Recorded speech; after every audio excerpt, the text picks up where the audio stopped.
As Arkansas's population grows, so do our energy demands. But with the right mix of resources, reliable, affordable power will always be a reality. These resources are all around us in our rivers, blowing through our trees, even right below our feet. The answer isn't focusing on one resource, it's embracing them all.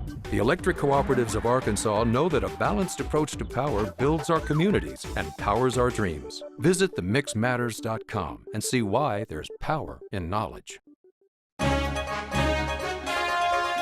This week in Arkansas history, 1984, Congresswoman Geraldine Ferraro was the Democratic vice presidential nominee, the first female to garner that title.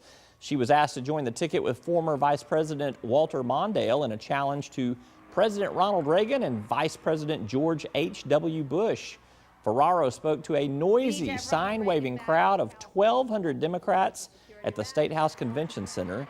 Here's what she had to say about President Reagan and the Republicans. We need to have Ronald Reagan back in California collecting his Social Security rather than in Washington cutting. Americans have always known that personal freedom is the key to achievement and that conscience is the source of all personal freedom.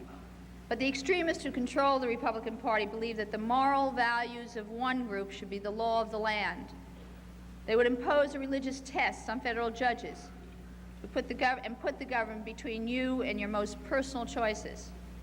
I say that we need Walter Mondale picking our Supreme Court justices and not Jerry Falwell. Of course, 2014, 30 years later, Arkansas might be seeing the year of the woman. The Republicans and Democrats have fielded several female candidates for statewide office in the auditor's race, the treasurer's race, attorney general, and secretary of state. The Libertarians have a female running for Congress also. I'll make this prediction. The next auditor of the state of Arkansas will be a female. I can say that since the race pits Republican Andrea Lee versus Democrat Regina Stewart Hampton, so I think I'll win that bet. That's all for this week's edition of Talk Business and Politics. Thank you so much for tuning in. Have a busy and a productive week. We'll see you next time.